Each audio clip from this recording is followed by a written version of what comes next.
Hello students, welcome to Magnet Brains Hindi. मेरा नाम है अवनीश त्रिपाठी। तो कक्षा 12 राजनीति विज्ञान के कई महत्वपूर्ण चैप्टर्स हमने देखे। आज इसी क्रम में हम राजनीति विज्ञान के समकालीन विश्व राजनीति का जो बुक है उसका चैप्टर नंबर 2 यानी दो ध्रुवता का अंत, एंड ऑफ बाइपोलैरिटी, बहुत इंपॉर्टेंट चैप्टर है और पहले चैप्टर से इसका गहरा रिलेशन, इसलिए पहला चैप्टर तो आप जरूर देख लीजिएगा जो हमने डिटेल में देखा है। मैं कुछ चीजें आपको बताते हुए भी चलूंगा। इसका आज इंपॉर्टेंट हम पहला टॉपिक यानी इंट्रोडक्शन, परिचय, यानी आखिर हम इस चैप्टर में क्या पढ़ेंगे, इसका मतलब क्या है, इस पर एक छोटा सा डिस्कशन सेशन में करेंगे और इसके बाद सभी टॉपिक वाइड वीडियो लगातार देखेंगे।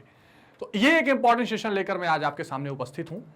पर इससे पहले कि मैं ये इंपॉर्टेंट टॉपिक शुरू करूं, एक और बात का आपको ध्यान रखना है, वो ये कि मैग्नेट ब्रेन्स हिंदी एक ऐसा प्लेटफॉर्म है जहां पर आप घर बैठे कक्षा 7 से 12 तक की सारी शिक्षा बिल्कुल निशुल्क पा सकते हैं, जिसके लिए ना तो आपको कोई पेड सब्सक्रिप्शन लेना है, ना आपको कोई कूपन कोड चाहिए, ना कोई फीस जमा करनी है।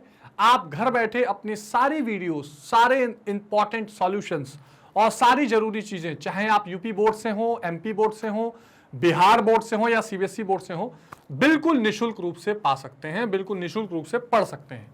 तो इसी बेहद खास जानकारी के साथ हम शुरू करते हैं आज का अपना ये बेहद खास सेशन और देखते हैं कि दो ध्रुवता का अंत यानी एंड ऑफ बाइपोलैरिटी का जो ये चैप्टर है राजनीति विज्ञान का, जिसमें आप इस फिगर से अच्छे से समझ पा रहे होंगे कि कैसे एक अमेरिका और सोवियत संघ की दो ध्रुवता चल रही थी, ये समाप्त हुई।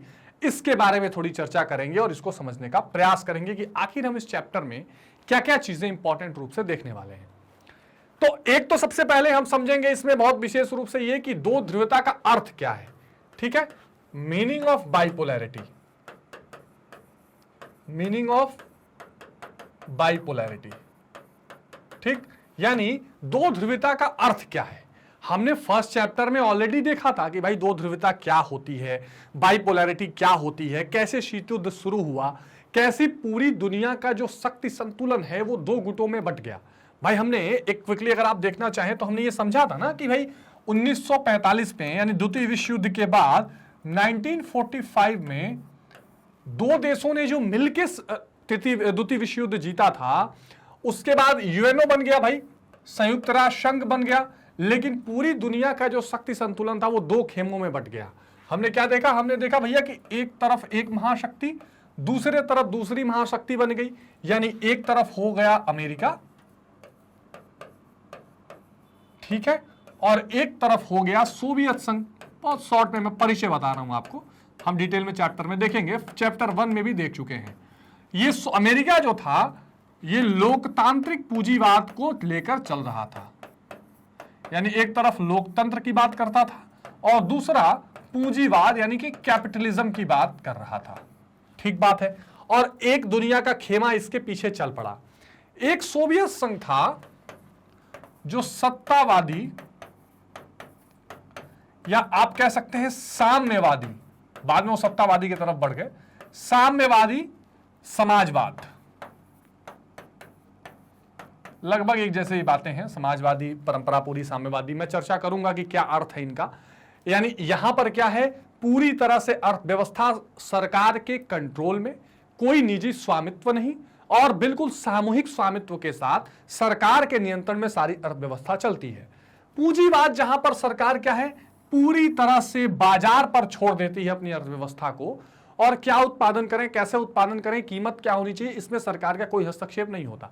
तो खैर इस पर हम चर्चा डिटेल में चैप्टर में करेंगे। अभी हमको ये समझना है तो पूरी दुनिया क्या हो गई, इस अमेरिका और सोवियत संघ की पिछलग्गू हो गई, यानी इन दोनों गुटों में जाकर धीरे धीरे शामिल होने लगी और यही हुआ दो ध्रुवता। ये तो एक कंसेप्ट हो गया कि ये दो ध्रुवता चल रही है। तो अब इसका हम मीनिंग समझ लेंगे कि भाई द्विध्रुवता का मतलब क्या है, और फिर हम इसमें देखेंगे कि एंड ऑफ बाइपोलैरिटी यानी दो ध्रुवता का अंत, कि जब दो तीन ऐसी घटनाएं घटेंगी। 1985 में मिखाइल गोर्बाचेव जो सोवियत संघ में एक बड़े नेता के रूप में उभर कर आएंगे, उनकी जो व्यक्तिगत नीति और सोच थी वो कहीं ना कहीं लोकतंत्र के तरफ थी, वो आर्थिक और प्रशासनिक सुधारों की तरफ थी। आर्थिक तौर पर भी जड़ता आ चुकी थी सोवियत संघ में, प्रशासनिक तौर पर भी बिल्कुल निरंकुशवाद, भ्रष्टाचार फैल चुका था। तो उन्होंने इन दोनों चीजों को ठीक करने के लिए दो महत्वपूर्ण आर्थिक और राजनीतिक सुधारों की बात की, जिसे ग्लासनोस्ट और पेरिस्ट्रोइका के नाम से जाना गया। उसके बाद बर्लिन की दीवार बनाई गई थी 1961 में। उस 1961 की दीवार को 1989 में गिरा दिया गया, जो समाजवाद और पूंजीवाद के बंटवारे का प्रतीक थी। और फिर सोवियत संघ का विघटन हो गया। ये 2-3 ऐसे कारण और घटनाक्रम हुए जिससे द्विध्रुवता का अंत हो गया, क्योंकि जो 2 ध्रुवों में ये सोवियत संघ था, इस सोवियत संघ का अपने आप विघटन हो गया। जो 15 देशों के साथ मिलकर बना हुआ था, सबने स्वयं को स्वतंत्र घोषित कर दिया। तो जो विचारधारा साम्यवाद की या समाजवाद की चल रही थी, वहां से एक शिफ्ट हो गया, वहां से एक संक्रमण हो गया।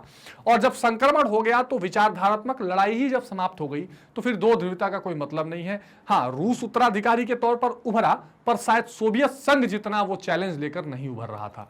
तो 2 ध्रुवता का अंत हो गया और पूरी दुनिया ने फिर एक ध्रुवता, यानी जिसको कहते हैं यूनिपोलैरिटी देखा।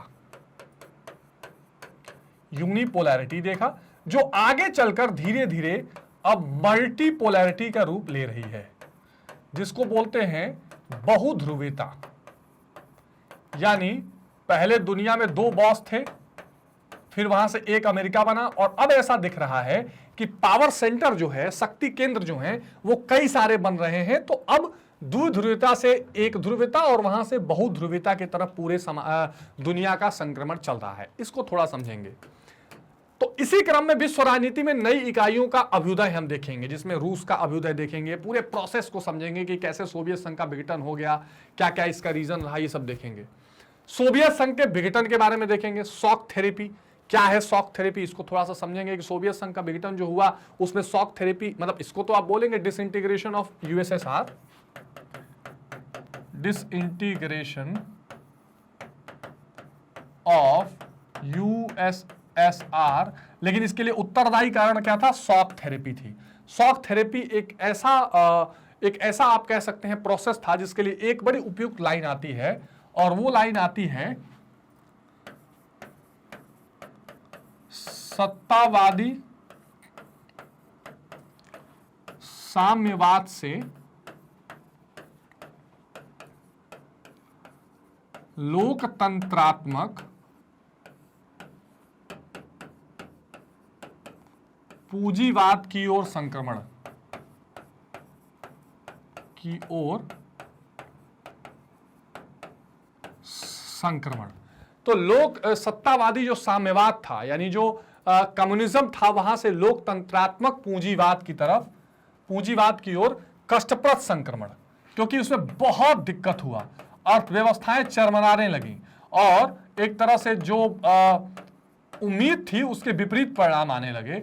तो ये कष्टप्रद संक्रमण जो है, यानी जो ट्रांजिशन था एक तरह से साम्यवाद से पूंजीवाद की तरफ, यही शॉक थेरेपी थी, ठीक, जिसका नेतृत्व एक तरह से वर्ल्ड बैंक और अंतर्राष्ट्रीय मुद्रा कोष कर रहा था। फिर उसके बाद देखेंगे उत्तर साम्यवादी राज्यों में लोकतांत्रिक राजनीति और पूंजीवाद की शुरुआत। उत्तर साम्यवादी मतलब वो राज्य जो सोवियत संघ का हिस्सा थे, वो उससे अलग होने के बाद अब उत्तर साम्यवादी पोस्ट कम्युनिस्ट हो गए। पहले वो साम्यवादी थे, अब उत्तर साम्यवादी हो गए। तो उनके देशों में जो पहले पूरा ये कम्युनिस्ट पार्टी थी और एक तरह से सत्तावादी था और समाजवाद था, उसको हटाकर कैसे लोकतांत्रिक राजनीति और पूंजीवाद की शुरुआत हुई, थोड़ा सा इस पर भी हम चर्चा कंसेप्ट वीडियोस में करेंगे। फिर रूस के उदय के बारे में देखेंगे। रूस का उदय, भाई जो नई इकाइयों का जो जन्म हो रहा है, उसी में विश्व राजनीति में जो नई इकाइयों का अभ्युदय है, इसमें रूस का आ जाएगा। द्विध्रुवता का अर्थ में बताया, बाल्कन राष्ट्र और मध्य एशिया, कुछ बाल्कन स्टेट्स थे और सेंट्रल एशिया के देशों का क्या भूमिका रहा था, भारत का संबंध उनसे कैसे आगे बढ़ रहा था, घट रहा था।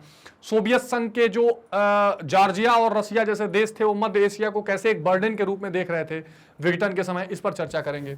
लोकतांत्रिक राजनीति और पूंजीवाद की शुरुआत, ये तो आएगी ही, 2-3 टॉपिक्स में हम इसकी बात करेंगे कि कैसे जो उत्तर साम्यवादी राष्ट्र थे या जो साम्यवाद का पूरा सिस्टम था, उसके बाद किस तरह एक लोकतांत्रिक राजनीति यानी एक डेमोक्रेटिक पॉलिटिक्स की शुरुआत हुई। क्योंकि देखिए, मिखाइल गोर्बाचेव ने बार बार बोला, 70 साल तक लगभग साम्यवादी दल या कम्युनिस्ट पार्टी ने राज किया था सोवियत संघ में, लेकिन वहां पर क्या हुआ, न तो चुनाव होते थे, न किसी भी नेता के खिलाफ बोलने की प्रेस की आजादी थी, न लोगों को आजादी थी, न वो सरकार उत्तरदायी थी। तो ये सारी समस्याएं वहां पे थी। और जो 15 राज्य मिलकर सोवियत संघ जिन्होंने बनाया था, उनकी भावनाओं की भी कदर नहीं करते थे साम्यवादी दल, ज्यादातर रूस की बात होती थी। और पूंजीवाद की शुरुआत यानी कैसे एक ओपन मार्केट, जो ग्लास नोस्ट है उसका मतलब ये तो आता खुला बाजार, तो जो बाजार या जो इकोनॉमी वहां की बंद थी वहां से ओपन मार्केट या पूंजीवाद की कैसे शुरुआत होती है इसकी चर्चा थोड़ी करेंगे। सोवियत गणराज्यों के साथ भारत के संबंध, यानी सोवियत गणराज्य यानी वो देश जो सोवियत संघ के हिस्सा थे लेकिन बाद में अलग हो गए, चाहे वो अजरबैजान हो, उज्बेकिस्तान हो, चाहे वो जॉर्जिया हो, यूक्रेन हो, या जो भी देश थे उन देशों के साथ भारत का क्या संबंध बाद में रहा, कैसा स्टैंड रहा, इन सभी चीजों की एक छोटी सी चर्चा हम बाद में करेंगे जो इस चैप्टर में आपको देखने के लिए मिलेगा। ठीक है, तो कुल मिलाकर ये एक मैंने आपको परिचय या एक मैंने आपको शॉर्ट समरी समझाया जिससे आप बड़े आसानी से चीजों को समझ सकते हैं कि आखिरकार हम इस चैप्टर में क्या क्या टॉपिक देखेंगे। किसी किसी एक हेडिंग में हम 2-3 टॉपिक्स को भी कवर करेंगे, कहीं कहीं इंडिविजुअली भी देखेंगे। तो इस पूरे चैप्टर के सीरीज में आप मन लगाकर बने रहिए ताकि आपको ये सारे पॉइंट्स बिल्कुल क्लियर हो जाएं और कहीं कोई कंफ्यूजन न रहे। दूसरी बात, इस चैप्टर को और अच्छे से आप समझेंगे, जो चैप्टर 1 है वो मैंने ऑलरेडी कराया हुआ है, शीत युद्ध का दौर, उसका 1 शॉट रिवीजन हुआ है, और गुट निरपेक्ष आंदोलन और 2 ध्रुवता, इसके बारे में मैंने छोटे टॉपिक वीडियो भी बनाए हैं, उसको भी जरा सा एक बार देख लेंगे तो आपको चीजें क्लियर हो जाएंगी। ठीक है, तो इसलिए अब इस चैप्टर में बने रहिए और आगे के टॉपिक्स को लेकर हम आने वाले हैं कि भाई 2 ध्रुवता का अंत का क्या अर्थ है और कैसे हुआ। लेकिन एक बात का ध्यान रखिए, मैग्नेट ब्रेन्स एक ऐसा प्लेटफॉर्म है जहां पर आप घर बैठे निःशुल्क रूप से अपने सारे के सारे टॉपिक्स को इजीली फ्री ऑफ कॉस्ट पढ़ सकते हैं। जैसे इंग्लिश माध्यम में क्लास नर्सरी से 12 तक का जो हमारा मैग्नेट ब्रेन्स का इंग्लिश चैनल है वहां पर फ्री में पढ़ सकते हैं। मैग्नेट ब्रेन्स हिंदी पर आप 7 to 12 हिंदी माध्यम में पढ़ सकते हैं। IIT JEE के चैनल पर IIT JEE नीट इन सब की तैयारी कर सकते हैं। कंपटीशन के चैनल पर उनकी तैयारी कर सकते हैं। और अगर आप हमारे वेबसाइट और एप्लीकेशन से पढ़ते हैं तो एक ही जगह पर ये सारी चीजें आपको उपलब्ध हैं, जहां से आप क्लिक करके कोई भी ऑप्शन सेलेक्ट करके वहां पे फ्री ऑफ कॉस्ट निःशुल्क रूप से पढ़ सकते हैं। आपको भटकना नहीं पड़ेगा, परेशान नहीं होना पड़ेगा। एक चीज की गारंटी है कि ना आपको कुछ खरीदना है, ना कोई कूपन कोड चाहिए, ये सारी चीजें 100% फ्री हैं। और आप हमारे सोशल मीडिया अकाउंट से जरूर जुड़िए ताकि आप इजीली चीजों को पढ़ सके। जैसे हमारा टेलीग्राम है, ट्विटर है, इंस्टाग्राम है, फेसबुक है, यूट्यूब से, तो वहां से आपको नए नए अपडेट्स मिलते रहेंगे। सब मैग्नेट ब्रेन्स के नाम से आप फॉलो कर सकते हैं। बस आपको एक काम करना है, लाइक शेयर और सब्सक्राइब करते रहिए। हम आपके लिए इसी तरह निःशुल्क महत्वपूर्ण वीडियोस लेकर आते रहेंगे। तो आइए अब इस चैप्टर के इंपॉर्टेंट टॉपिक्स की शुरुआत करते हैं। एक एक करके सभी वीडियोस को देखिए और अपने सभी डाउट्स को क्लियर करिए। तो मिलते हैं स्टूडेंट्स अगले टॉपिक में, अगले वीडियो में। तब तक टेक केयर, बाय बाय।